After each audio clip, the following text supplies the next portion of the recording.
मासु चाहिँ मेरो चाहिँ एकदम रेडी भइसकेको छ हेर्नु सक्नुहुन्छ यतिको चाहिँ एकदम दामी बगाल देख्दैछ।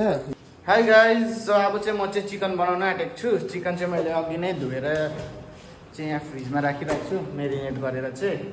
सो हेर्नु सक्नुहुन्छ है, चिकन चाहिँ मेरिनेट गरेर मैले राखिसकेको छु। यो चाहिँ अब अहिले खानुको लागि हो।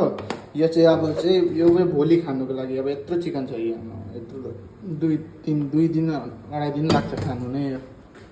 अब चाहिँ यसलाई फ्राई गर्न आँटेको है मैले। अब चाहिँ म चाहिँ यसलाई फ्राई गर्न आँटेको है गाइज है। फ्राई चाहिँ अब एक एकवटा गर्दै फ्राई गरिसकेर चाहिँ अब प्याजहरू पनि काट्नु छ, अब टमाटरहरू पनि काट्नु छ। त्यो काटेर चाहिँ बनाएर चाहिँ कस्तो हुन्छ त्यो तपाईँहरूलाई पनि देखाउँछु म भिडियोमा चाहिँ। सो गाइज अब चाहिँ म चाहिँ चिकन बनाउन आँटेको है। चिकन फ्राई गरेर रेडी भइसकेको छ, मैले निकालिसकेको छु। यता चाहिँ मैले प्याज टमाटरहरू काटेर यो अदुवा लसुनहरू सबै खिचाएर मैले राखिसकेको छु। अब चाहिँ चिकन बनाउन आँटेको है। सो गाइज मासु चाहिँ मेरो चाहिँ एकदम रेडी भइसकेको छ हेर्नु सक्नुहुन्छ यतिको चाहिँ एकदम दामी बगाल देख्दैछ। ग्रेभी नै यतिको ठिकै छ।